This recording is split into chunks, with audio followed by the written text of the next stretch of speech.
Welcome back to Book Club.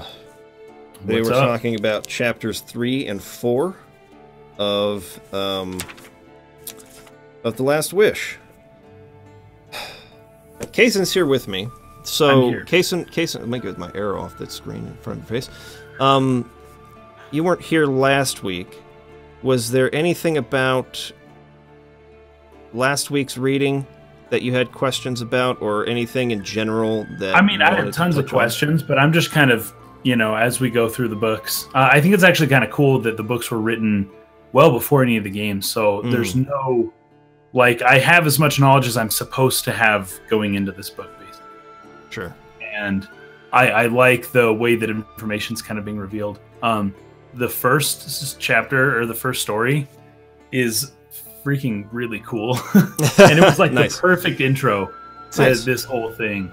And Nice. it got me really hooked. And so I was able to read like the first 4 chapters like in one day, basically, because that's how I am with books. Like, I get really into them. Nice. But yes, Gliding Falcon, the Game Awards is happening now. So Yep. you could do a dual stream if you want. We are aware of it. It was We just are. that this week, Kaysen on Tuesday had to stay behind for work, and this was kind of Yeah, the only day we could really do it this week. So we're not going to try and compete with the Game Awards if you guys are into that. I personally haven't cared about Game Awards in a while, so I'm not going to watch it either way. I just care about the reveals, man. I just care about the game reveals and trailers. Like, I don't care about the awards. Kind of will just like watch those as they're released online later. But if you Yeah, guys are into exactly. that, like, go watch that. I mean, like, don't, you know, feel pressured to stay here. But you could have them both open at the same time if your internet can handle that, I guess. And you can kind of tune one out or mute it or whatever when you want to. Yeah. Okay, so that's cool though. That's cool that you liked the first story. It was really cool. Yeah. Yeah. One thing that I wanted to say before I like jumped into my notes today was that this is my third time reading it. Oh, really? And, Huh. yeah, so the first time I read it, the story that really stood out to me among all of them was chapter 2 with Nivellen. Yeah, that And was very interesting, especially the way it ends. Hooked me so freaking much because I loved the interplay between the characters, their banter back and forth. Like, the dialogue was really interesting to me. Yeah. And they had a lot of character and personality. And I just liked the character Nivellen himself a lot. Yeah. I also kind of liked what he's doing throughout this book, which is like his own little twist on classic fairy tales like Beauty and the Beast or Snow White or Rumpelstiltskin. Like, so I thought that was kind of clever, you know, what he was doing with that. But the second time reading through, I actually was much more impressed with the chapter we'll be reading next week, chapter 5. And I won't get into that at all because we haven't read it yet. But this time, it was all about the 4th chapter for me, and the Voice of Reason section happening right before that, where Geralt's talking to Yola. And sort of just like venting and getting stuff off his chest. So I found myself... I mean, it's not that I didn't like these chapters or that I wasn't impressed by the others. It's just that each time I've read it, there's been a different one that has really stuck out and like really struck me. And this time it was these. So I ended up taking way more notes than I thought I would on those chapters. But let's get started with chapter 3 first. Okay. Good, because I basically took no notes this time, so I apologize. But that's perfect. We'll keep it shorter, and then we'll just go with Mike. And feel free to interject. And Kaysen will be on the by all comments means. a little bit, or on the chat. Yeah. So if you guys have stuff to interject this time, we won't do it like last week, where essentially like I'll just go through and then I'll come to the chat and start like talking to you guys after. We'll have a little bit more of a flow of dialogue and back and forth this time. So we got Saint Boot saying, I'm way off topic here, but I got to know what novels those are on the shelf behind the guy on the right. Jason is my name. Also, there's a lot, so maybe I'll make a YouTube video about that or something. But there's a lot. I've got, like, just generally speaking, over here on this side, I have a bunch of my language books. I have some religious books. I have a bunch of Lord of the Rings books. I have, like, all of that stuff. I got a bunch of history books. I have my politics books over here. I got my Harry Potter over here, and then tons of Lord of the Rings up on this side. And intermingled throughout is tons of like fantasy books and such. And I also have my science books down here. You can't see them. They're on the bottom shelf. But I run the gambit. This bookcase has books of all genres. Mm-hmm. Good stuff. I got MC, Marvelous MC. Thanks for following. What's up? How you doing? Yeah. And then Restless Oblivion. I found myself really enjoying the Butcher Blaviken story. You know, it is really good. The first one we'll be going over today. A lot of really good stuff here too. And it went in a direction I was not expecting at all. Yeah. It's let's get into it. Let's get into it. Okay. So, as with all of these stories, it's all good, Saint Boot. As with all these stories, we start off in the sort of like current timeline story, the story that's sort of tying all of these together, which is the voice of reason. And we have these knights that have come to the Temple of Melitele and are basically trying to kick Geralt out of there. They don't want him around.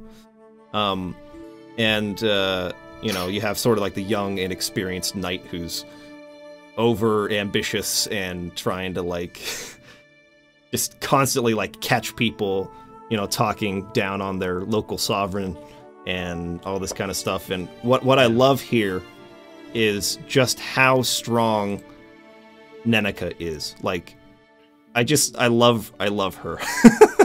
She's like the best character ever. Let's see. If I'm gonna switch to my display so you guys can look at what I have. There we go. Okay, so let's switch to here. So this first part I've highlighted has Tyles, which is the name of the fiery young knight. You have the audacity to contradict the prince woman, Tyles shouted. And I love it. He kind of just goes on and on and on here. Then threw his cloak back over his shoulder to reveal his grooved brass-edged breastplate in all its splendor. You dare question our ruler's authority? Quiet. She's just like, quiet. Lower your voice. Have a care who you speak to like that. Yeah. And this entire time, I mean, like the entire time, she's just like really sharply like just interrupting and interjecting and just putting these guys in their place, especially Tyles. And I also love how she basically was there for his birth, right? His mother came to the Temple of Melitele to give birth to him, which is what all the women in the region do. And this is the woman that basically delivered him, and she's not going to let him forget that, you know. Uriah Heepwell was saying she reminds him of,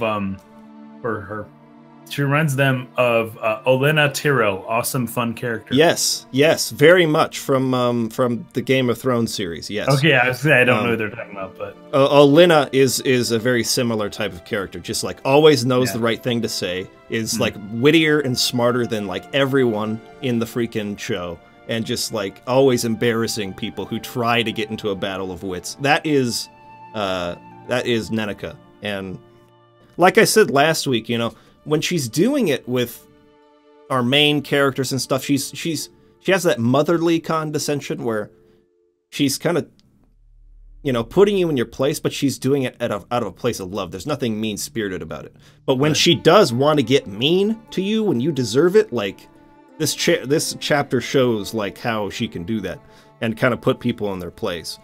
And anyways, even when Geralt tries to step in and he's like, listen, you know, like, I'll leave in 3 days. Don't worry about it. I'm not going to stay. Just, you know, let's calm down here. She's like, yes, did you hear that? He's going to leave in 3 days because that pleases him. Like, and it pleases me that he stays here. It's not because of you. Right. He'll leave when he wants to. And anyways, it's just awesome. She's just freaking the best. So just made a note there about the character. I really like her a lot. Yeah. And I can't get enough of her. And we'll see her a lot more in the future.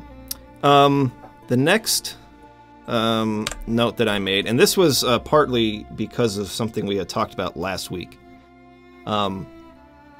Last week we had talked about, hey, was he there in the forest near Nivellen's tower by accident and just happened upon it? Or was he there on purpose? Somebody had asked that, whether I thought one or the other. And I was like, oh, it could go either way. This comment here, while it doesn't necessarily clear up whether or not he was there looking for Nivellen in the last chapter. We have the his name is Castellan, but is he not Castellan? Fritz, what's his name? The guy who's like the leader of the town that he goes to in chapter 3. In chapter 3? Yeah, Caldermain. Caldermain's his name. Yeah, Caldermain, yeah. Who is the alderman of this village, right? So he asks him, why weren't you taking the main road? Because he brought a Kikimora head with him. He hunted a monster, was looking for a reward. Right, yeah. He comes into town and says, is there a reward for this Kikimora? And he's like, not really. But he was asking him, why weren't you on the main road? And Geralt's answer to that is, it's hard for me to make a living on main roads, Caldermain.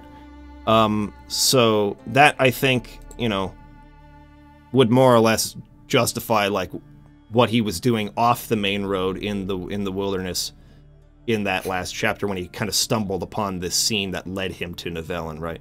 It's just that he doesn't take main roads. He's looking for trouble. He's looking for monsters to kill so that he can just walk into a town and claim a reward for them if possible, rather than having to always go into a town, find someone who's looking for it to be slain. He can like preemptively kill something and then just go and say, hey, I killed this thing nearby your town. You got a reward for this. Let's make some money. So yeah. Anyways, just thought I'd make a point. The way these books are written, it's set up perfectly for a video game. Yep. It's just so funny. You got your reward system, you got your hunts, you got your quests. Even in the beginning of the first chapter, he's got his little potions that this one makes him fast and this one makes him stronger, and he's like doing his. It's just set up perfectly for an RPG. Yep. Great stuff. And so there's that. Then we have another example of some really great dialogue, like just the cleverness, I guess, of his dialogue. So he's talking to Caldermain, who he knows has visited recently, or frequently. He stays with this guy when he's in Blaviken, which is the town this is happening in. Yeah. And Caldermain says, women don't have a say in my house, but just between us, don't do what you did during supper last time in front of her again. And he says, you mean when I threw the fork at the rat? And he says, no, when you hit it, even in the dark. Right? Like the subtext there I really like, and sort of the wittiness of it, right? Like it would be rude enough at the dinner table to throw your fork at a rat that's passing by. Right. It wouldn't be that weird to throw something like, oh no, like, shriek, there's a rat, kill it, right? Yeah. But it's really weird when you actually stick it.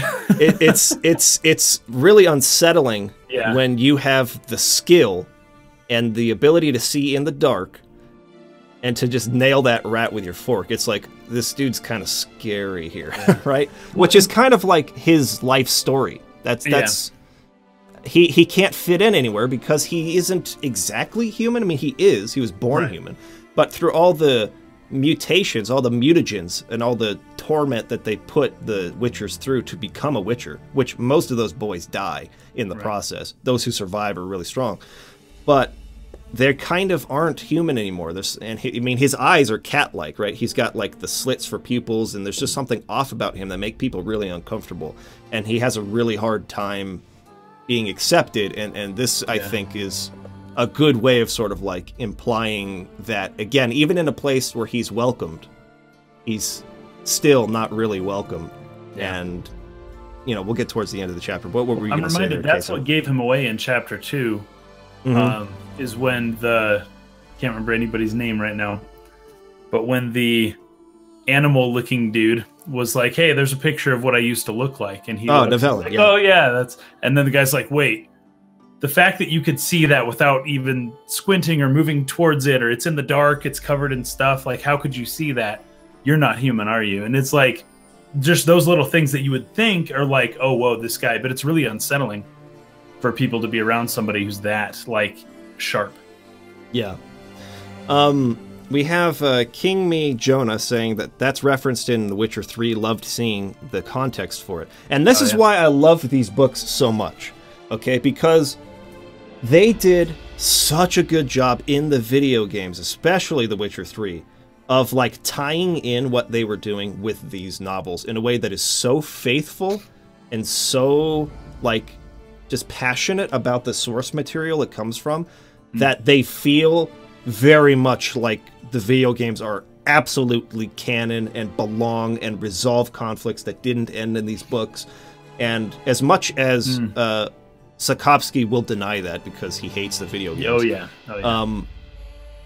I feel like they wrote stories that are as like attentive to the source material as anything I've ever seen, and carry the spirit of it so freaking perfectly. And again, most especially in The Witcher 3.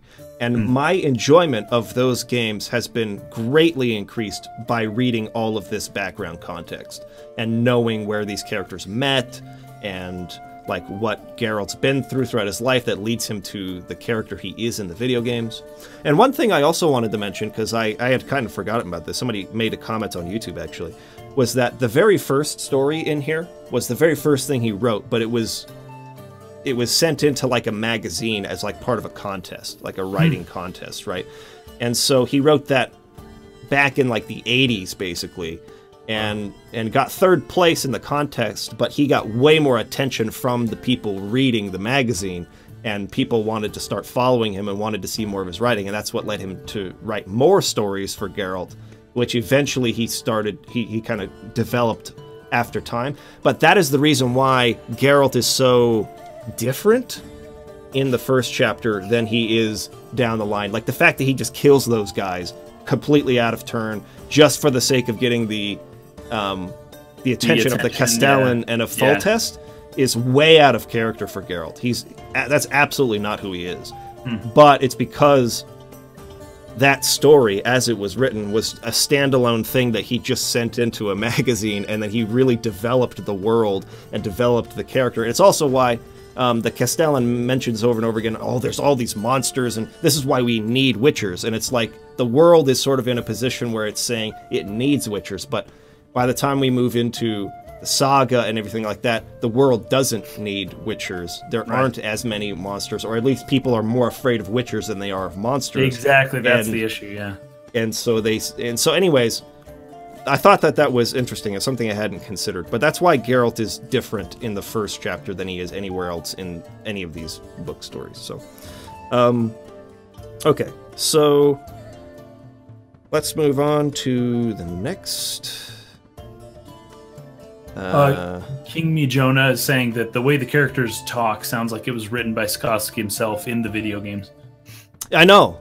It's crazy just how perfectly CD Projekt Red nailed the tone and the style of the books in the video games. And of course, they got better and better as they went. The Witcher 3 is the pinnacle of that, but even The Witcher 2 is really great, and The Witcher 1 carries that in a large way too.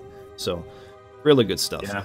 And then Restless Oblivion saying, I feel like Geralt's struggle with his identity and human mutant status is one of the themes of the book, and perhaps the whole series of the games as well. What it means to be a human, what it means to be a monster. Monsters can have humanity, and humans can be monsters. Well put. Okay, let's move back to here. This is a little, as you know, dialogue here again, but like I've been saying all week, sometimes you can't avoid this altogether. Sometimes you need to do it. But Geralt says, you know. Geralt says, our last meeting was in the court of King Idi of Kovir. Kovir is like the top left kingdom on the map. I should probably pull up the map and show you guys where some of this stuff is happening, but I'll do that in a second. I'd come to be paid for killing the Amphisbona, I have no idea how to pronounce the monster name, which was terrorizing the neighborhood. You and your compatriot Zavist vied with each other to call me a charlatan and thoughtless murdering machine and scavenger. I mean, it's just like going on and on, as you know. I'm telling you all the context you were there for. That you told me. Yeah. Right. But anyways, we learned from this that they have some history together, and that Geralt has good reason to not like this character at all, this Stregobor, this wizard. Let me take a look at the map real quick. So here's the map of the Witcher's world. This is, for me, the highest definition, most clear one I could find, right? And Temeria, this is the kingdom where the first chapter happens. here in Vizima. That's where King Foltest lives. Then you have like Elander over here. And then up here, Blaviken. This is where this current chapter is taking place, is up here. So we have Redania and then Kovir. Kovir is in the top left. And so this town, I guess, is sort of like on the border of Redania and Kovir. And in the kingdom, or I guess in the capital of Kovir, whether that's... I'm actually not sure whether that's Hengfors or whether that's Lan Exeter. Or maybe Pont Vanis could be it too. But in any case, wizards and sorceresses and, you know, people who are proficient with magic in this world, they generally serve kings as like confidants or counselors. And Stregobor was no different. I'm sure he was serving the king of Kovir at the time. And that's when he met Geralt and that whole thing happened. And, you know, he sort of like conspired against Geralt there. That's what that whole thing is about. But the reason that I bring that up, right, the reason it's important is because the role of witches and sorcerers in this world, essentially they have their hands everywhere, right? They have like a local sort of, I don't want to call it like a governing body, but they have like, they do have people at the head. So they're not just like totally, what do you call it? Not individualist, but they're not just autonomous. They sort of have, I don't know what the word would be for it. We'll get it when it comes up later on, but they have an organizational structure of some kind. And what they're trying to do is have an agent in the higher council of just about every important ruler of the Seven Kingdoms. And they are very much behind the scenes manipulating lots and lots of stuff. Because they're very interested in prophecies, and in making sure that they can sort of like control the situation when any of these numerous prophecies might come to pass. So in this particular chapter, he references the, let me pull it up here. I have a tab for it here. It's the, he references Black Sun, essentially, right? Black Sun is a reference to an eclipse, better known in context as the Curse of the Black Sun, or Mania of Mad Etibald. It was a prophecy made by the mage Etibald that foretold the end of the human civilization in the hands of 60 girls born during and after a certain eclipse. So, due to this prophecy of the Curse of the Black Sun, Stregobor and others were sort of working to test, run a series of tests on all these girls in the region who were born after an eclipse happened. Yeah. To sort of like, you know, figure out and manipulate if they could, and have control over any sort of situation that might come to pass. And what that actually leads to, at least if you're coming from Geralt's perspective, is, of course, the prophecy is bogus, and you guys hurt a bunch of people, right, out of paranoia, essentially, right? And what you did is completely unforgivable. Which leads us into the theme of the chapter, which is the lesser of two evils, right? Brings it up over and over and over again, like, and this stuck out to me, and I might get in trouble for saying some of this stuff, because I almost never talk about politics for a good reason. But what this mirrors, at least for me, in real life, is this idea that you are... that the world is sort of black and white. And what I love about the fact that Stregobor, and then eventually, well, who he refers to as Shrike, right, is that both of them try to present their case from an immovable sort of position on either far black or white. Like, right, you're with me or against me, yeah. Yes. And anytime somebody tries to interject or make you look at your own faults in your story as to why you are wrong for doing what you're doing, their response to that is, well, it's the lesser of two evils, right? And Geralt, the entire time, as a person in between these two forces coming together, is trying to find a place of compromise, is saying there is a third option here. It is not kill them or I be killed. It is, there is other paths to walk. There are other ways to go. Yeah. And just the total lack of willingness to even like look at anything else from either side is what the real problem is here. And that's how I feel about the political climate, at least here in the United States. It is a black and white binary way of looking at everything. And if you are not a Republican or not a Democrat, then you're a fence-sitting, you know, like piece of crap who can't make a decision, who can't join a side. Right. And I hate that, because personally, it's not that I can't make decisions or that I'm undecided on issues. I'm decided on basically every issue. And half of the time I fall on one side and half the time I fall on the other. And then, oh, not half, quarter of the time I fall on one side, quarter of the time I fall on the other. And a lot of the time I have a different answer than both that I think would be better, right? And that person could be just as resolute as a centrist, so to speak.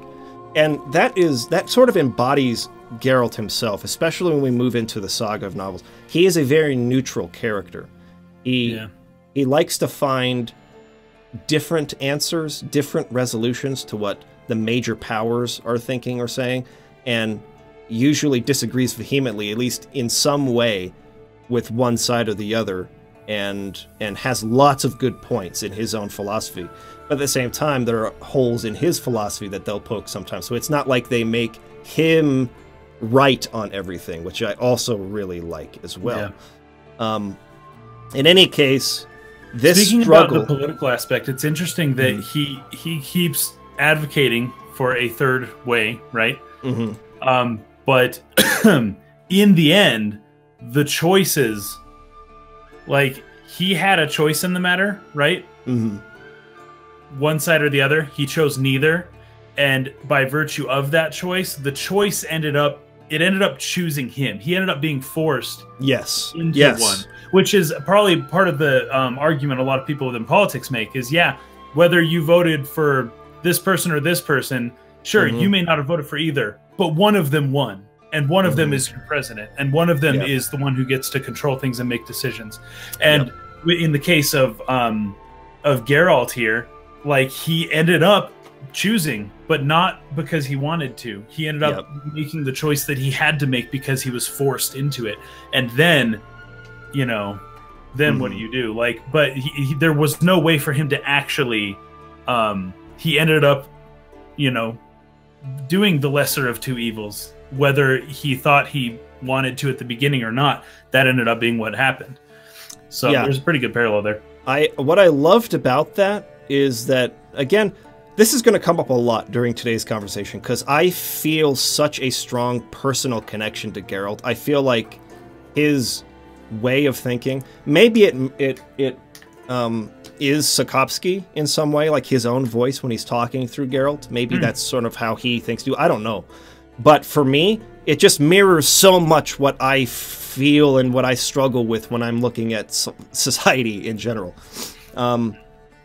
I've always been somewhat of a mediator in my own family, tried to make peace, trying to be at the center of things and see things from two different people's perspectives and help them see each other's perspective. That's just kind of like how I've lived my life.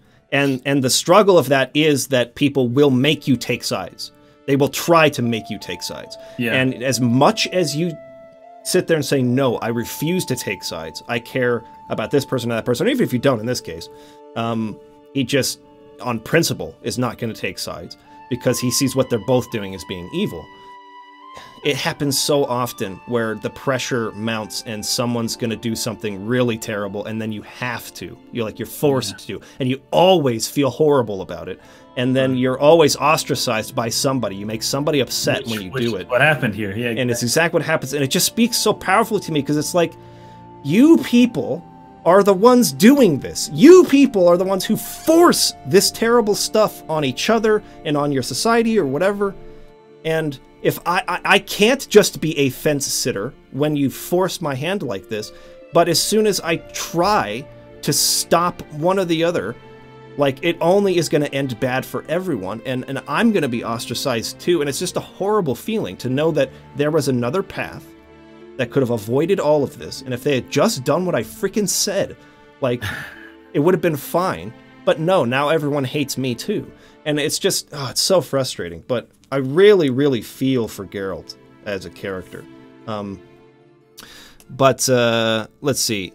We talked about a lot of stuff. That's mostly, like, what my notes were on in terms of, like, the theme for this story and, like, why it spoke to me. Yeah. But what's important to know from this chapter mostly is what it sort of, like, subtly sets up is just how involved wizards are in the governments and in trying to manipulate prophecies. These will play huge roles in the larger saga later. How involved they are and what exactly they're trying to do, and how in a lot of cases, I guess, they are the self-fulfilling prophecy part of it. It's because of their involvement that these things happen, rather than their involvement is trying to stop it from happening or to maybe have control of the thing that comes from it so that they can sort of, like, you know, like, have an upper hand, I guess, politically in the world or whatever. Their involvement in a lot of cases is exactly what makes it happen. But let's look at some of the comments here. Cool. I feel like says our title of our podcast is the same as last week. Do you know what? I always freaking fail to remember to do this. This is one reason why I'll eventually get used to this. But let me change it real quick. Visari says, I feel like Geralt when my brothers are arguing with each other and want me to choose a side. Haha, totally get it. Yeah, it sucks, dude. Ajuk says, a prophecy that allows you to remove some successors to throne is awfully convenient, isn't it? So I don't know exactly what you guys are talking about yet, but... I think that's a quote from Geralt in the chapter, if I'm not mistaken. Oh, really? Nice. If not, then... Oh, when he and the wizard are talking? Yeah.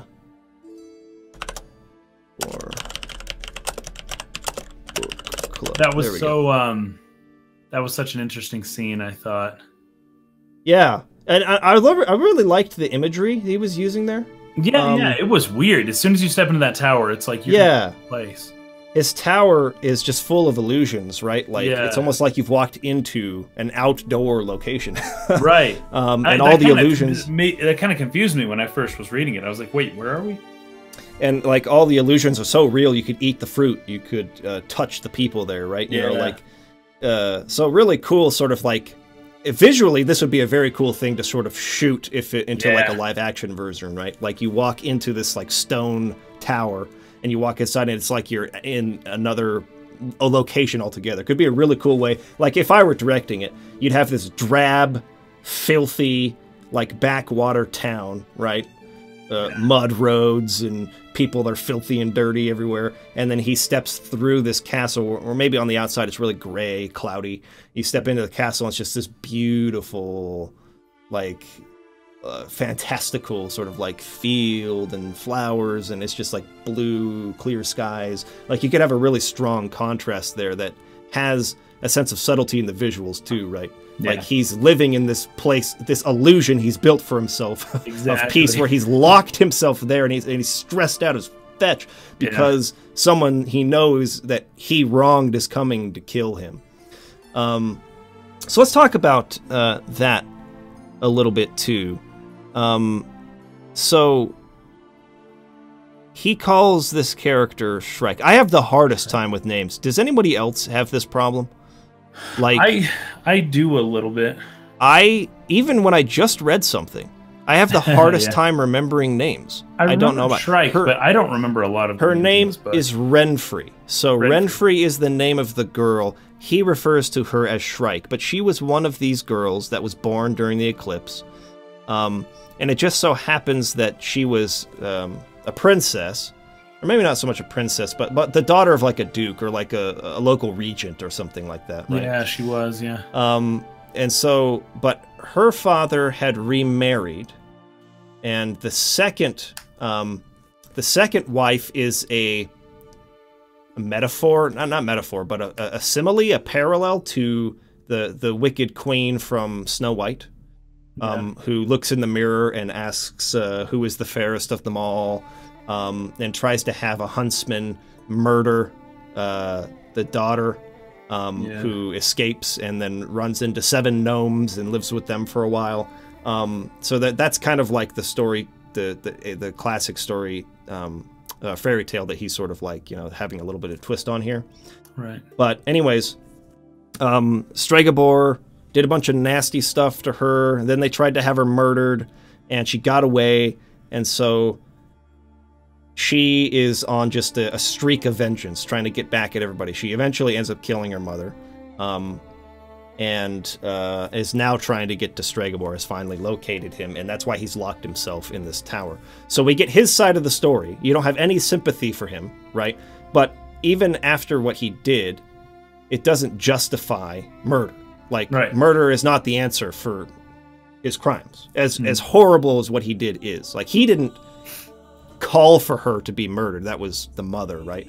But his experiments and all the stuff he did to these girls is certainly heinous, and we have no sympathy for him. And Geralt has no sympathy for him, but him being just murdered in cold blood is not the answer.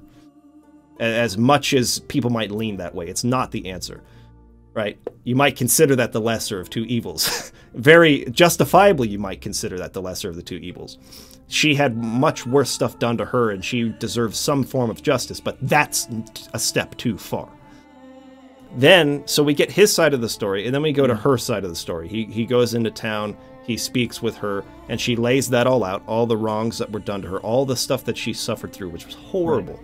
And again, from her perspective, anyone would want vengeance, and you would have you wouldn't be justified for murdering, but you're justified for wanting it. For wanting, not justified for doing it. Exactly, you're justified for desiring that. Yeah, I totally know where you're coming from, but it's still not right. And so Geralt, standing on principle between these 2 characters, like we're saying, is forced into a choice, because she threatens to actually start just massacring people in the village. Just killing people, yeah, at random. In order to guilt Stregobor out of the tower. Now, what makes him an even worse, this just horrible person, is that he refuses anyways. He wouldn't have come out, yeah. She makes the threat that she's going to do this, and he says, I don't care. Go ahead. Yeah. Murder innocent people. I'm not coming out. Right. Just... dude, hate this guy. But Geralt goes out and tries preemptively to strike before they can get started with just murdering innocent people. And Caldemain tells him, like, hey, they haven't done anything yet, so we can't just go arrest them. There's nothing we can do. My guys are not trained killers like them anyways, so this would not go well for us. And, like, don't you dare start something. And his choice, out of the fear that innocents will be killed, is I have to preemptively stop them, which is in itself breaking the law. And so he feels like he's forced to do it, to stop something horrible, but in so doing, he shuns himself, and he's never welcomed back again. Yeah. And anyways, I think we can move on from that chapter, but essentially... So he's the Butcher of Blaviken. Yes. Yes. So he becomes the Butcher of Blaviken. That becomes a stain, I guess, on his reputation. Yeah. And again, the whole theme that speaks out to me is just people who want to force you to see the world as black and white, who want to force you into making a choice, being on my side or against me. And people who won't look at the fact that there are more solutions than just 2. The world is not binary like that. Okay, so let's move into the next one, because this one actually stood out to me in a big way too. We go back to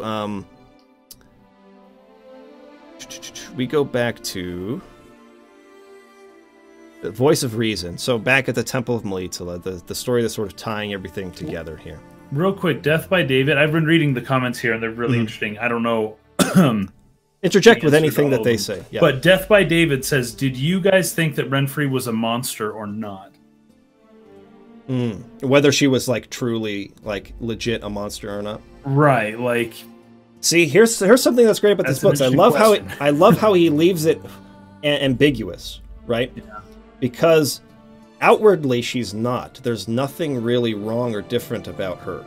Right. But I think what the idea they play with there is that what happened to her made her into not like a legit monster, right? Because he does say, you know, we took some of these girls in the autopsy and there was something that had literally changed in them. Like there was physiological differences. So they sort of like leave that hint. Yeah. But Geralt would not allow Stregobor to do an autopsy on her. He told him no. So out of respect for her, right? And so we never really find out if there is a physiological difference, if she actually was affected by this event or not. But that's not necessarily what matters so much as the fact that she became a monster. Exactly. In the fact that she was it willing was voluntary. to kill. It's like her situation didn't make her a monster. Her choices of what to do with her situation, that's kind of what made her into a monster. And that's essentially what Chocolate Rob's saying here too. Yeah. Up until she decided to kill people, she's not a monster. You can't help what happens to you. You can help what you do, though. How you respond to it, right? Exactly.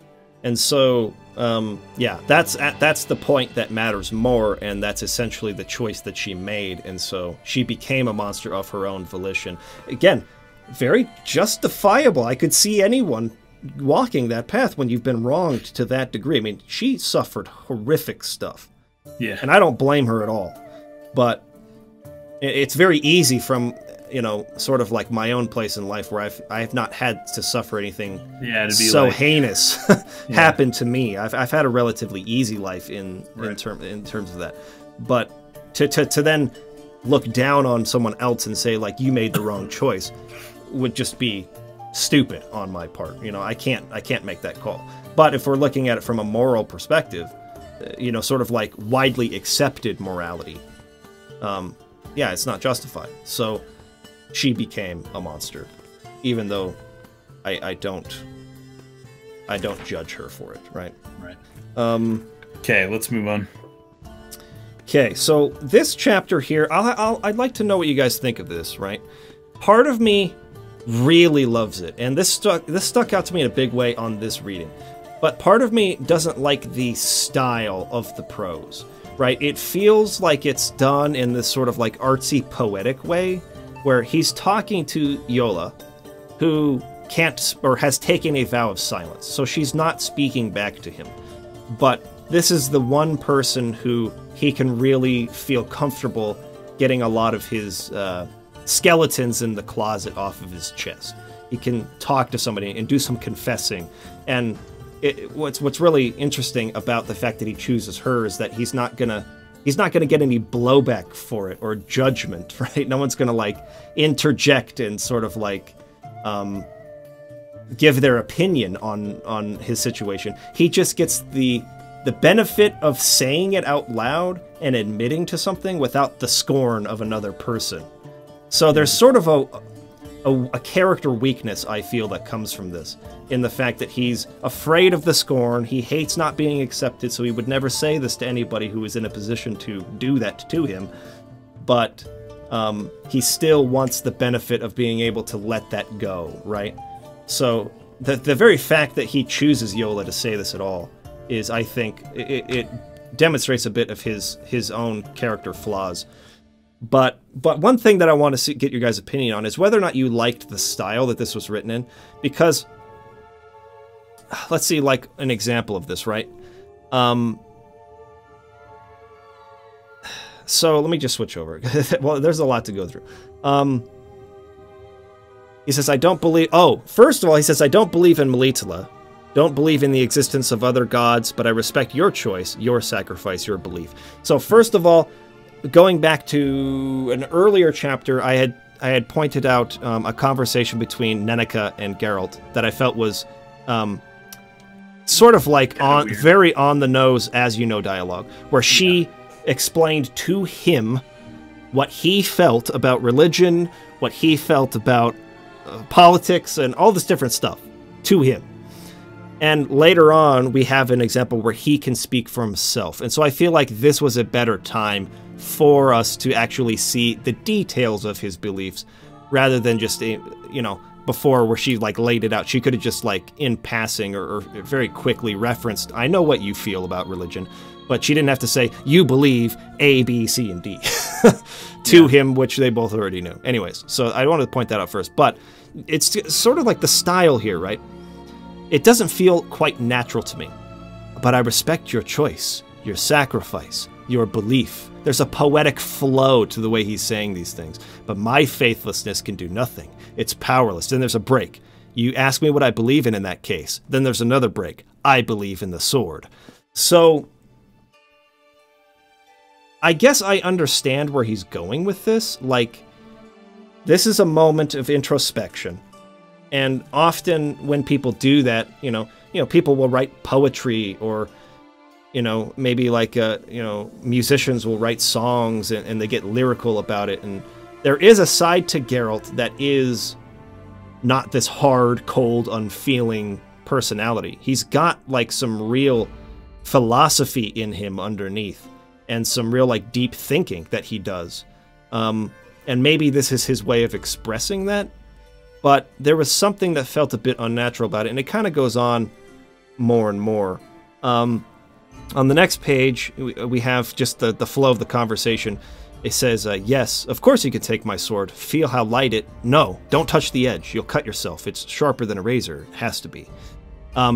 Again, sort of those breaks, those asides that I do feel are... that are natural, like we do that in the flow of our own conversations. He does a good job of that in a lot of his dialogue.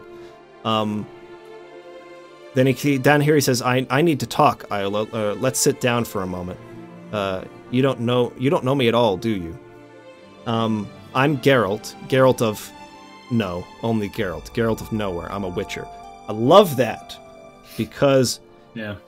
All I'm going to say about that is remember that for later. Just keep in mind the fact that he does not refer to himself as Geralt of Rivia. As Geralt of Rivia right there. Yeah. We're not going to learn this for a while, but it's a good setup to something. Yeah. Well, they do hint a little bit early on, I think in that first chapter, when he starts talking and they're like, I recognize your accent. You're from Rivia. And it was like a problem that's where he was from. So, Okay, got some good questions here. Walra says, do Witchers believe in anything? So I'll say this. Witchers are individuals. Yeah, I was going to say, is there a... They don't have a code, which is another thing he says here in the chapter. He says, like... Because remember in the first chapter, he's talking to Foltest, and he's like, it's my code, Foltest. I can't say that, or I can't talk about that. He's talking about his Witcher's code, right? But here, he admits there is no such Witcher's code. He's created his own, and he tries his best to follow it, but then he feels guilty for not always following it, right? Right. But he's like, people respect those who have a code. People will accept me more easily if I say I have a code, and that I'm adhering to something. I believe in something. But it's not because he doesn't believe in something. Obviously he does, because he created his own code. Exactly. But clearly there's a reason for that. But each Witcher is an individual. So they don't have any sort of dogma or doctrine that governs them. They are very individualist. Witchers are taken in, usually chosen by fate, which we get into in the next chapter, all about child surprise, the law of surprise, all that stuff. They're chosen by fate. Very few of them survive, and those that do get passed on all of the skills, all of the knowledge. But what they do with that is more or less in their own hands. They go out in the world, and the only thing that guides them is we kill monsters to protect people. That's it. So go out there, kill monsters, protect innocents. That's basically the only real code that guides Witchers as a whole. But each person has their own beliefs, their own way of doing that. And so you'll see a lot of swing between how Witchers act. Oh shoot, what's the name of the Witcher that gets introduced in the second game? The big guy, the big burly bald guy who's assassinating kings. You know, he's actually getting involved in politics, and Geralt sort of like, you know, steps in trying to stop him. Dang it, I can't remember his name right now. Okay, so that's the answer to that. Letho. Letho. Letho is his name. Thank you. Yes, Letho. I'm saying Ajik. Vasari says he's a closet philosopher. That is absolutely true. Geralt is definitely a closet philosopher. Yep. Reads like a journal entry to me. Okay, I kind of feel the same way, right? So I guess I could see that working in that sense. He's almost talking out loud, pontificating, getting something off his chest, and there is an artist in him. But again, some of it didn't feel totally natural for that reason. I'll get into more of that in a minute, but what's the trial of grasses? So there are these herbs and mutagens, they call them, that they put together that actually transform the body. So that Witchers will have immunizations to a bunch of different stuff, and it'll make their bodies tougher, stronger, faster, all of that stuff. So they can actually fight with monsters, right? They have abilities beyond human ability. But they have to go through these horrendous trials in order to actually train their bodies to be able to withstand that stuff, so that they can they can use their alchemy, right? They can drink those potions that Geralt was mixing back in Chapter 1 that enhance their abilities and survive. So the trial of grasses is what they go through to prepare their bodies and transform their bodies so that they can be able to do that. Cool. Okay, so here I highlighted... oops, wrong one again. Am I boring you, Yola? I need this. I really do need it. He says, I joined this fight like an idiot, not 50 miles from the mountains. And you know why? I wanted the girl. Oh, so he tells the story, right? Of his first job as a Witcher. The first monster he met, he calls it. But it was a man who was going to rape this girl. And essentially what happens is that he goes and he just slaughters this guy, right? Like, guy has no chance against him. He's a Witcher. And what ends up happening, I wanted the girl, sobbing with gratitude, to kiss her savior on the hands and her father to thank me on his knees. In reality, her father fled with his attackers, and the girl, drenched in the bald man's blood, threw up, became hysterical, and fainted in fear when I approached her. Since then, I've only rarely interfered in such matters. This really stuck out to me this time, and I have a bit of a personal reason why. I'm not going to get too personal about it. This is something it's stuck with me ever since it happened, and it's something I'm very embarrassed about. But I served a 2-year mission for the church I belonged to in Las Vegas, and what made the connection here for me was the attitude he had. Right, he was doing this for the praise, for the glory of these other people who he had saved. Right, he wanted her on her knees, kissing his hand and thanking him. He wanted the praise of the town he had saved. Right. But what had actually happened is that he had created an equally traumatic experience for everyone involved, and they were all afraid of him. Right. I had a similar situation late in my mission where I thought I was doing something. I guess the perspective I had as somewhat a sheltered person growing up, who didn't really understand the full context of this girl who I was dealing with, how deep her situation really was. I didn't have a care to really try and understand it. I tried to talk to her, give advice. So there's something in particular that I did, and absolutely gave dangerous advice. Luckily, she got angry with me and stormed out, didn't talk to me again, slapped my face actually, and she was right. She was right to do that. because I was not being careful about what I was saying, and what I was trying to get her to sort of the option I was trying to get her to entertain would have been horrific for her to do. Absolutely the last thing she should have ever considered. And after that, I realized that, like, what I thought I was doing as this... I thought I was resolving these people's problems. I thought that I was coming in and I was the answer. The doctrine I was teaching was the answer. And that I was looking to solve these people's problems instead of just comfort and serve the way that I was supposed to be.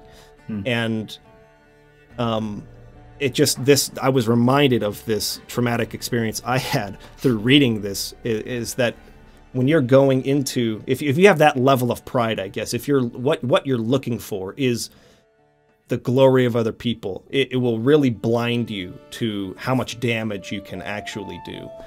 And he learned that lesson really fast out in the world, and that has really shaped how he approaches things, why he has become so true neutral and does not take sides, does not try to get involved in human affairs, tries to stick mostly to just slaying monsters. That's what I do. If you got a monster problem, I'll solve your monster problem. Yeah. But I'm not going to get involved in your politics. I'm not going to get involved in any of that. Like, anyways, a lot of really good background for the character that sort of like leads up to the current philosophy that he has and will have once we get to the video games and stuff later on. Here he talks about the code. We already talked about that. Okay, and then right here at the very end, he sets up two really important things. He says, a loop? Yes, that's what Nenneke sensed. What tempted me, I wonder, in Sintra? How could I have taken such a risk so foolishly? So here, two things here. First of all, he's responding almost as if she has said something to him. Like, specific. So he's saying, a loop? Question? Yes, that's what Nenneke sensed. So it's almost like she said something, but she didn't say something. So I'm confused. Did she, like, telepathically communicate something to him? Like, this is something I don't know. If you guys know this, let me know. Are we just hearing his side, or are we really seeing everything that happened? That's kind of weird. Yeah, because I don't know how Yola. My assumption is we're only hearing him. Yes. That he is being talked to. There is another side. Yes. But we just don't know. Because it doesn't make sense for him to respond that way if he's just speaking out loud, you know, just to himself more than to her. But it sounds like she's interjecting somehow. So I didn't really get that. I didn't follow that. That was a little too subtle for me. I couldn't figure out that one. Huh. But he talks about not going back to Sintra. Because the whole purpose of this story here is that Nenneke feels like there's something shadowing Geralt. There's something deeper going on. Something's wrong there, she senses. Yeah. What she's sensing is fate. There is a fate following him. And he is saying here, what tempted me, I wonder, in Sintra? How could I have taken such a risk so foolishly? No. I never look back. I'll never return to Sintra. I'll avoid it like the plague. I'll never go back there. So this is a setup directly for what's about to follow in the next story. And this is what sets up all the saga that comes later. This is the pivotal story, this one coming up, that sets up everything coming later on. Games, books, everything. We have a few people in the comments saying that him reading her reactions when he said that, as opposed to a word. I don't know about that, but some people seem to have interpreted it that way. I think if I were filming this live action again, I think that he does a pretty good job, at least in the one I read earlier about the sword. Oh yeah, you can look at my sword. No, don't touch the edge, you know. I can see her sort of like looking around at his stuff and not like truly paying attention to what he's saying, right? She's sort of just like curious about him and like all this cool stuff he's got. And maybe she's sort of like a bit frivolous, I guess, in the way she's sort of walking around the room and looking at his sword and looking at this and that. And maybe he can sort of be commenting on what she's doing, like as she's doing it, as interjections. I saw that, but like this direct sort of response, a loop, like the word loop, right? Yeah. He's asking, a loop means that suggests to me that she said to him that what's happening is a loop in his Like that's what he's dealing with. Right. And in response to that, so I don't know. It's a little too direct. I don't really get it. Then underneath, anyway, this last part, he says, if my calculations are correct, that child would have been born in May, sometime around the feast of Belatin. If that's true, it's an interesting coincidence because Yennefer was also born on Belatines. So again, the first reference I think to Yennefer, a very important character. Yeah. And she'll come up again in this book in the last chapter. But again, 2 good setups there for things to come. All right, let's move into a question of price. Let's see here. Get out the notes so that I know what I did on every page. Okay, so for this one, I was saying this is how you work in the messy dialogue in prose, right? I talked a lot about in my video this week the messy dialogue that the Coen brothers do, that Tarantino does in their movies. Right. How people interrupt each other. They say like, you know, in between things. They have that's how people actually talk. Yeah, it's a very realistic flow. People sort of veer off course a lot. So it's harder to do that in prose because you can't have a person actually talking over someone else, right? But this is a pretty good example of a way to do that. You have Haxo speaking here, says, it's not my business. Said Haxo, squinting at the servants. My job is to get you dressed. And then there's sort of like a hyphen there. Yeah. And then he's interrupted by Geralt saying, dressed up, you mean? And then we have a hyphen on the beginning part of the next line, get you dressed and take you to the banquet. So there's a nice sort of like way of interjecting there, having sort of that messy dialogue. I think that that's a good way to do that if you want to work in some of those messy ways of people speaking in prose. Okay, so the conversation between Geralt and Calanthe is where I think that this book's writing really starts to take a turn from good to great to absolutely brilliant. The level of subtext, the wittiness back and forth, the way that it unveils important information that we need, setting up not only the events of this chapter, but the characters themselves, revealing who they are, the way they refer to things in the past without using as you know dialogue to explain like point for point what happened. This chapter is a freaking like work of brilliance in that aspect, a way to allude to things between characters that help you get the idea without them explaining, oh, by the way, Calanthe and this guy used to have a relationship or have had an affair all this time, like, right, you know, while she was married to a different man. They don't have to say that out loud. They never have to say that. They infer all of it. And it's done so naturally in the dialogue. This chapter is written incredibly well, and that's what stood out to me so much during this chapter. So I want to look at some examples of that. So here, again, I love his banter. His banter is so good. She says, she says, after the courtesies come hard facts. I've got a job for you, right? So she's just meeting him. He says, so I've gathered. I'm rarely invited to feasts for the pleasure of my company. Right? Kind of a witty way of saying, like, I know you have an agenda here. He's accusing her with this dialogue. He's not just saying that because I'm a witcher and no one likes me. He's saying that because he's trying to have the upper hand in the conversation. Trying to show that he's a step ahead of her. Like, I know why I'm here. Get to the point kind of a thing, right? And her response to that is, you're probably not very interesting company then. What else have you gathered? You know, just a really, like, sharp, witty way to respond to that, and these people are battling each other with their words. And there's tons of subtext in it. Tons of subtext in it. I freaking love it.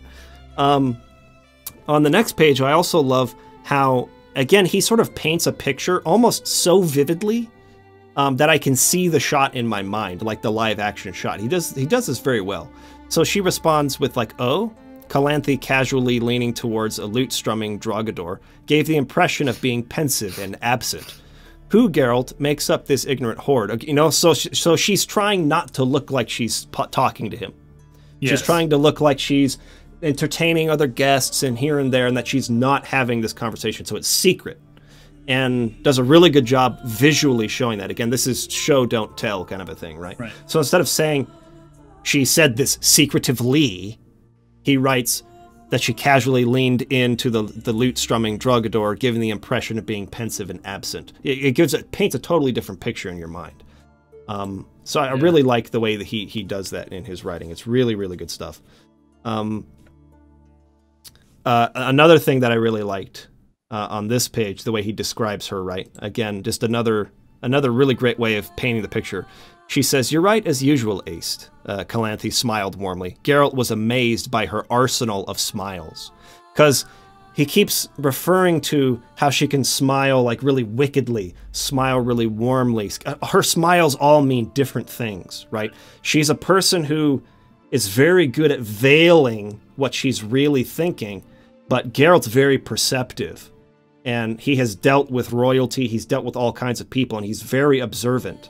And so he knows what she's really thinking because he's super smart. But like all these other people, you know, like she can fool them or give them the impression she means one thing when she really means something else.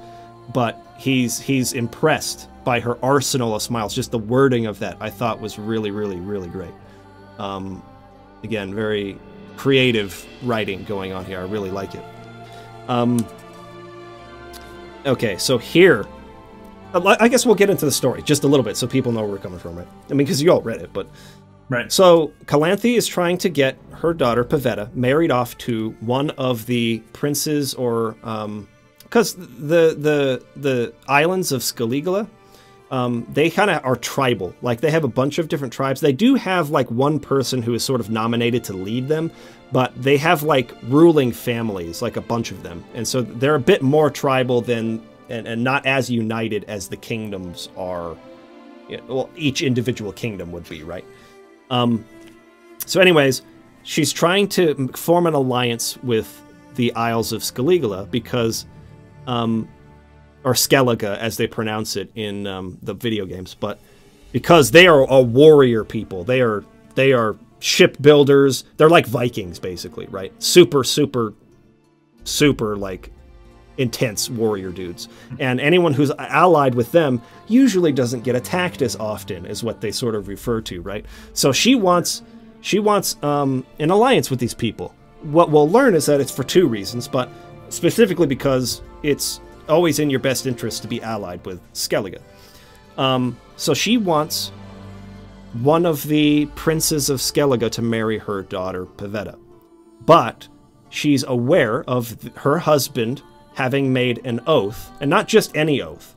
First of all, it's a king's oath, which is taken very seriously in this world, because king's blood, just blood in general, is something that can be used for curses and all kinds of stuff in this world, right? But king's blood is, I mean, that word means something.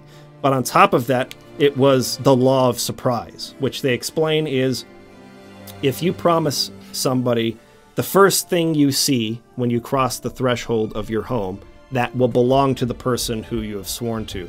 Or the inverse, or the other way of doing it, is you could swear to give them the first thing that you find at home that you did not expect. So rather than crossing the threshold, the first thing I see is a chair. That's yours. You could swear that the first thing I come at home and see and that I did not expect to see belongs to this person. So the king fell into a ditch, sprained his leg, couldn't get out, was in danger of being killed by monsters out in the wilderness. And this character, we find out his name is Dooney later. I forget what they called him before that. Again, horrible with names. He came across the king and helped him, and he made this oath with him. What he did not expect to find was his daughter Pavetta being born when he got home.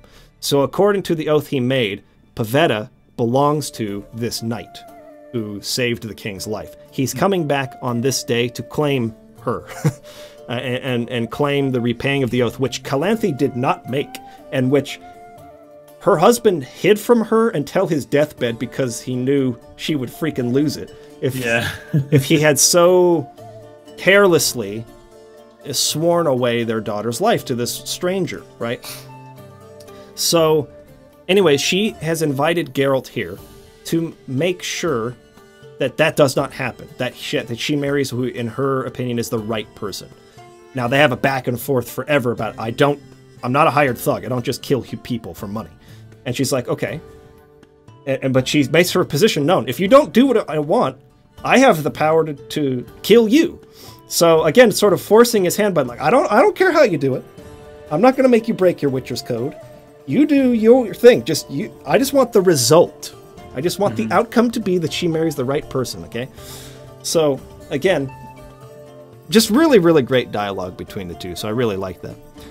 But in this particular example right here, right, we're at the part where all of that's been revealed, and Iced, who is the sort of like the regent of Skellige, he's had some history with Calanthe. We can see he sort of flirted with her a bit.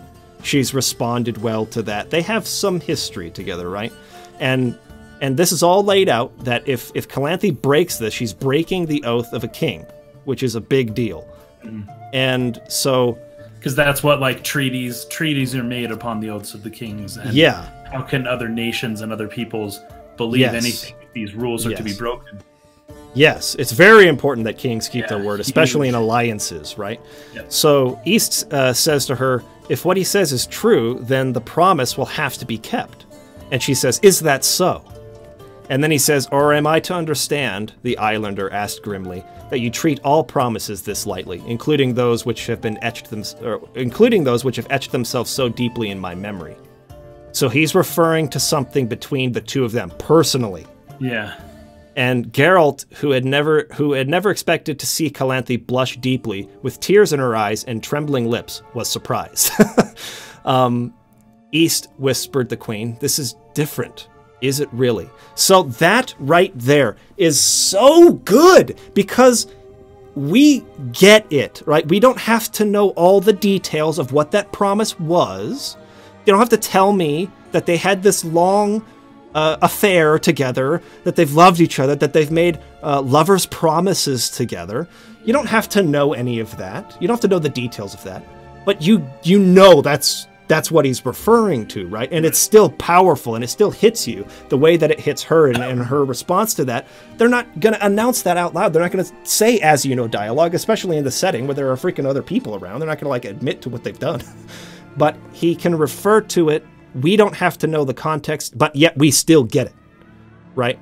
This is why you don't always need to use as you know dialogue. You don't always have to know. The audience doesn't always have to know. The reader doesn't always have to know all the context to still understand how she feels when he says this, right? So I love this dialogue. It's amazing. Okay, getting close to the end here. And then my note on that was that every character in these stories, no matter how strong they appear, eventually there's a weakness revealed in them, right? Like Calanthe was super strong the whole time, and Geralt was throwing all kinds of stuff at her to try and catch her or make her look like she's conflicting or contradicting herself. And she held strong with him all the way through that conversation and came out on top in the end, right? She got the upper hand, but eventually right there we see her weakness, which is Iced or East or however you pronounce his name, right? So great stuff. Really love how he writes flaws into his characters and weaknesses into his characters, no matter how strong they appear at first. Okay, so I've already explained the Law of Surprise. That was kind of my next note. And the only other thing I was going to say about this stuff from this week is more or less that this story right here, the characters that we've been introduced to, Duny, Pavetta, Calanthe, the Kingdom of Sintra itself, these are all key characters. And Geralt's role in specifically what happened here, not only the fact that he was able to sort of explain the key element of the Law of Surprise that sort of like thwarted Duny for a minute, because Duny was like, no, she's mine, like she belongs to me, the oath. But then he says, no, the child themselves have to agree to it in order for it to actually become solidified, right? Because he was a child surprise. Gets really excited about that. She's like, oh, we've got it. Because she was upset. Because people were offering to fight him, to go down and challenge Duny directly. Yeah. And she's like, cool, let someone kill him. And then Geralt stands up and she thinks, cool, Geralt's going to jump in and kill him. But then he's like, no. And she's like, Geralt, don't freaking like push my patience. Like, what the F are you doing? And then he says this, right? The child has to agree. And she's like, ah, that's your plan. Cool. All right, we're good. Right? But then, like, everything just goes totally freaking nuts. Right. When Pavetta says yes. I do want to go with him. And it's just like, oh, fetch. And like, no one knows what to think. And you got all these like Viking Islander dudes who like are looking for a fight, and they're drunk and they're like flipping tables. And then Pavetta herself, she and this is what's up with her? Where did that power come from? Do you want me to explain it, or do you want to get the context later? Does it go? Do the books explain this? They will eventually explain it. I would rather be revealed later. But that was crazy. Like, she's got some, like, crazy power. Not only that, but I think what's also key to take into consideration is that she can't really control it. Yeah, that seemed to be... So, she's not a sorceress in the fact that she, like, can use magic, right? But she is way more powerful than any sorceress is when this fit comes upon her, right? And so she lost it, tables flying, the queen herself, like her throne is picked up while she's sitting in it and like freaking flung across the room and explodes in pieces, and ice dies on her to try and protect her. And Geralt and Mouse, what's his name? Mousik, I think, is like the sort of like the court mage or whatever that's sort of like trying to help handle the situation. Obviously was trying to keep her under control with his runes that he was doing, like on the table with the food. He knows what's going on with her, right? And is trying to like keep it under control. And so he and Geralt sort of like work together with some counter curses that eventually subdue her. But yeah, it's important to know that her bloodline, and they mention this, is that like, because Geralt's like, how did she get this power? Like, where did this come from? Calanthe doesn't have anything like that. And he says the gift obviously jumped a generation. Her grandmother had the ability to lift a drawbridge, you know, with the raising of an eyebrow or something like that. I'm paraphrasing. But obviously there is a gift in the bloodline of the queens of Sintra that gives them these abilities. Did you have a question? I had a question about the way that magic in general is used, specifically by Geralt.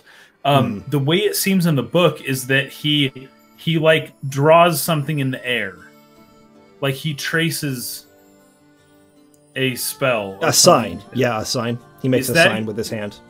So he does a sign. Yeah, so there's like a runic sign, and he sort of like traces the the outline of the sign, I guess. So he like traces it. Yeah, with his hand. That's what makes the magic.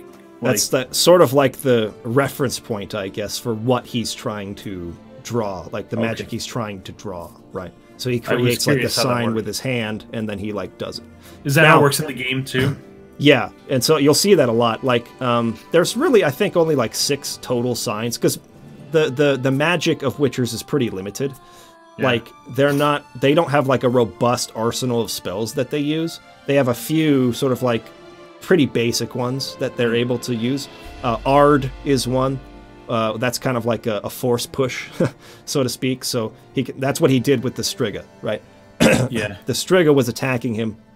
He used Ard to kind of like push her back. And then you have Igni, which is kind of like a fire, like a burst of fire. Then you have Axi, which is how he calms his horse in the forest, like control. It's like kind of a mind control sort of a thing. Oh, cool. I believe he also used it on some of the people in the tavern in the first chapter to sort of like Jedi mind trick them, so to speak. And then there are a few others. He's also mentioned Quen. Quen is kind of like a shield that you put up. Yeah, that was at the end of chapter 3. Yeah. Okay, cool. So, all right, I see that. I'm just curious that that's how it was working. I'm trying to visualize it in my head. Yeah, and so anyways, he knows some rudimentary spells and was using, I think he used Ard here in this example to sort of like push against Pavetta while she was going crazy. Anyways, but they'll explain in more detail in the book Saga when Ciri starts training to use magic. They're trying to train her to use magic. They'll sort of explain like the science, quote unquote, of how of how magic works. Yeah, I remember they were talking about that, and I think at the end of chapter 2 he was talking about that too. Yeah, so they'll explain that in more detail later. But anyways, let's take a look at the map real quick, and if there are any comments. Highly unlikely says, did anyone else think that Calanthe warmed up to Dooney a bit too fast at the end? I could see Isn't that. she engaged? So here's the reason why. Here's the reason why it works for me, right? Because I can see where you're coming from with that. The problem isn't that she just like all of a sudden was convinced by something he did. It's that she learned that that's what Pavetta wanted all along. Like that was Pavetta's choice, and Pavetta had already been sexually active with him for an entire year before this, and she's already pregnant. And she's pregnant, yeah. So I think that it wasn't so much anything that Dooney did. I mean, he was justified in the end, right? Like, everything sort of worked out, and, like, obviously she realized what she was doing was wrong. The fact that Iced, the man that she loves, fought for Dooney's sake alongside Geralt, you know? Like, he knew that that was the right thing to do. But I think she was mostly convinced by the fact that her daughter had already made her choice in her heart. And she that above all, I think, is what changed her mind on all of this. So that's what worked for me.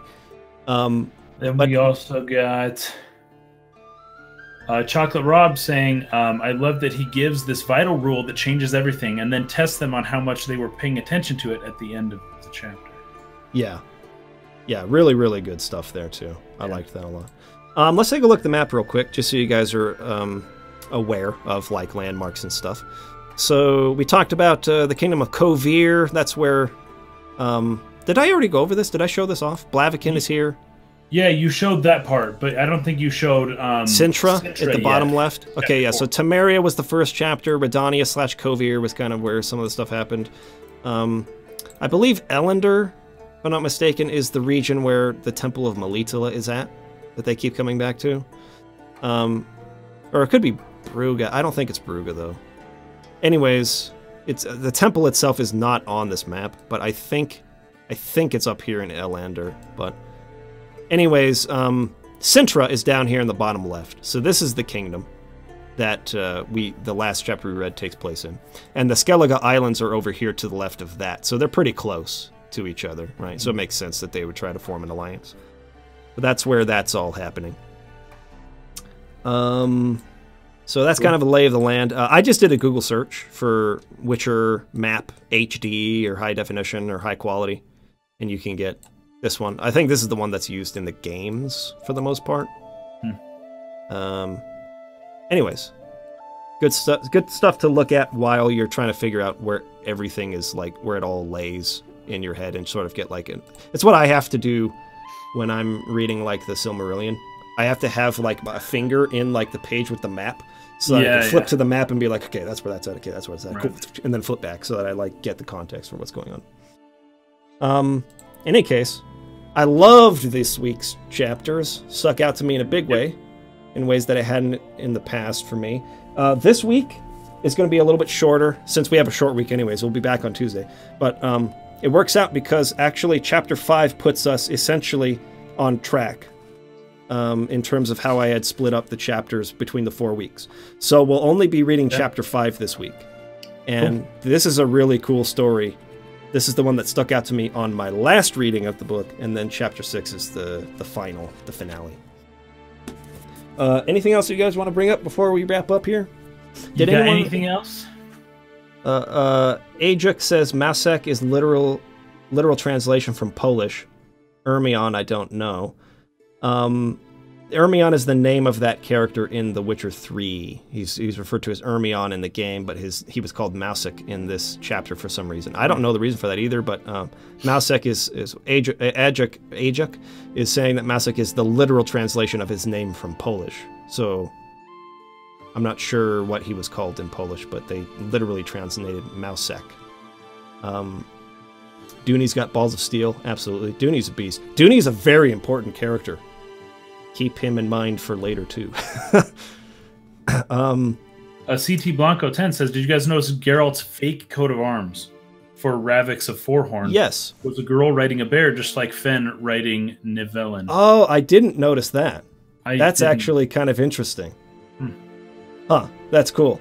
I guess I skipped over that part, but yeah. So Geralt was brought in with the pretense that he was a noble, right? He had a fake name, fake coat of arms, so that he would seem like he belonged there, but it was all in secret to get him to kill Dooney. But I didn't notice that, so nice eye. I didn't even think of that. All right. Okay. Thank you, Gear Vanguard.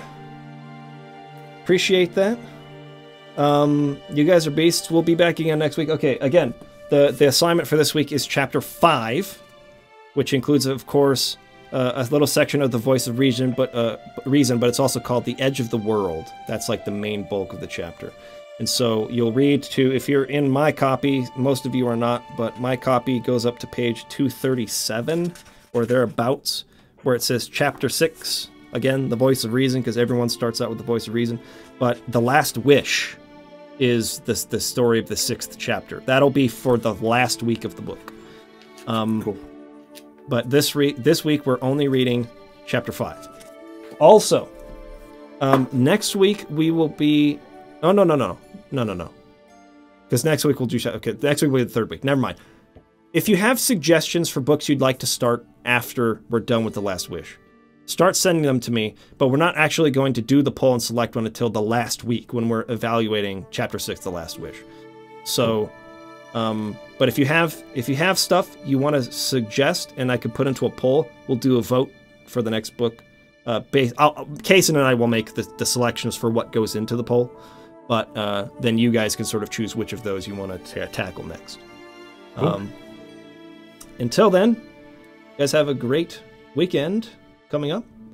Enjoy all the announcements from the Game Awards that happened that we missed out on. Yeah. And about to look those up right now. we'll see you next time. Have a good one, everybody. Peace. Peace out.